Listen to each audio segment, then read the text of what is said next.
Hello everyone, I'm Sherman Aaron Smith from Section 7 and this is my project for manufacturing processes, individual project, and the topic that I'll be talking about today is plastic composites for molding. And so first let's begin with what are plastic composites. Plastic composites in other words are called polymer composites. So polymer composites is something that's widely used and in a variety of places, mainly including aviation, aerospace, automotive, medical, agricultural purposes. So one of the good advantage of using polymer composites is that it has huge heat tolerance, it has high impact resistance, and also high corrosion resistance. Now, when you look at the structural part of composite, it's normally made of a matrix and a filler. So matrix contributes towards the structural integrity of the product, while fillers contributes towards the toughness of the product. And moving on, let's go to the types of polymer composites. There are three classifications of polymer composites, which is particulate filled, fiber filled composites, and network composites. Particulate filled composites are normally a polymer matrix which is filled with powdered fillers. The powdered fillers can be up to the size of 100 micrometers. Then we have fiber filled composites, which is divided into two: discontinuous fiber and continuous fiber. So continuous fiber is made of high strength fiber, which is put on to the polymer matrix on a certain direction, as in unidirectional or bidirectional or whatever. While discontinuous fiber is randomly distributed high strength fiber around the polymer matrix.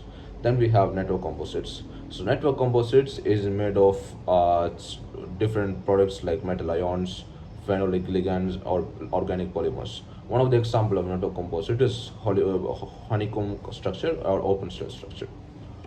And moving on, uh, now coming to the main topic, we have manufacturing polymer composites. There are numerous ways to manufacture polymer composites, but in this presentation, we will be mainly focusing on molding techniques. So we have injection molding, sheet molding, compound, compression molding, and resin transfer molding. So moving on to the first molding, injection molding.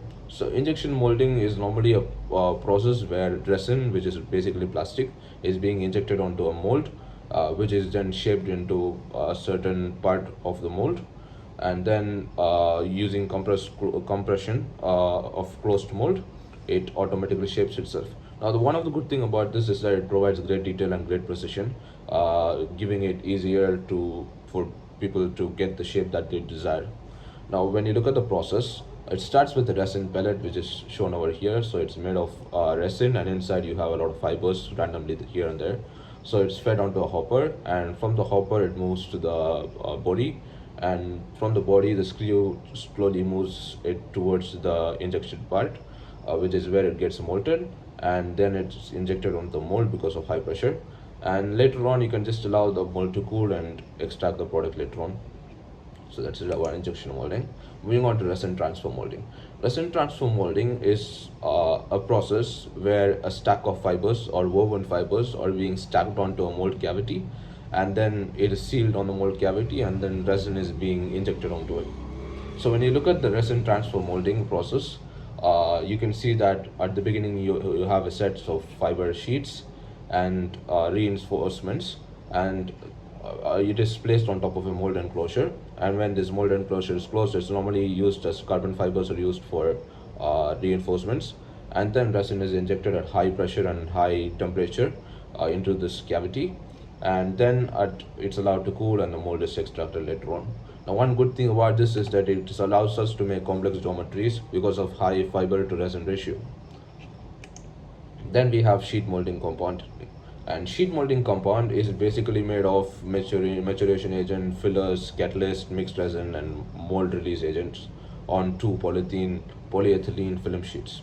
So it starts with a polyethylene film sheet being moved on through a conveyor belt. So in the first stage, you have resin being poured on top of it. Now this polyethylene film can also have fiberglass on top of it. It's up to them. And first stage, you have resin on top of it, and then you have roving, which is fibers, then again resin, and then again another polyethylene film is being added. So this becomes a sandwich. This sandwich is being solidified by these compact rollers. Finally you get the final product. Yeah, that's the basic process of sheet molding compound. And moving on to compression molding, as the name suggests, The main focus of compression molding is where you compress the matrix or the given mold into the cavity so that it shapes itself around the cavity. So it starts with the mold should be preheated for 10 to 15 minutes, and then the composite materials are positioned onto the molding cavity, which is then compressed, and the compression is being held until it is solidified, until you're sure that it's solidified. Once it's solidified, you can just remove it and extract the product and allow it to cool if you want. Okay, some of the advantages and disadvantages of this process are that injection molding gives a good finishing surface, repeatability, which means if you repeat the process, you will get more likely you'll end up with the same product, and then you have less material loss. When you look at the disadvantages, it is lower tensile strength, mold is expensive, and surface should be sealed after molding to prevent oxidization. When it comes to RTM, which is resin transfer molding, you have the advantages of good surface finishing, less void content, and low tooling costs. When you look at the disadvantages, a mold cavity restricts the size of the component, restriction of reinforcing of materials due to resin, saturation of the fiber. Then we have sheet compound molding.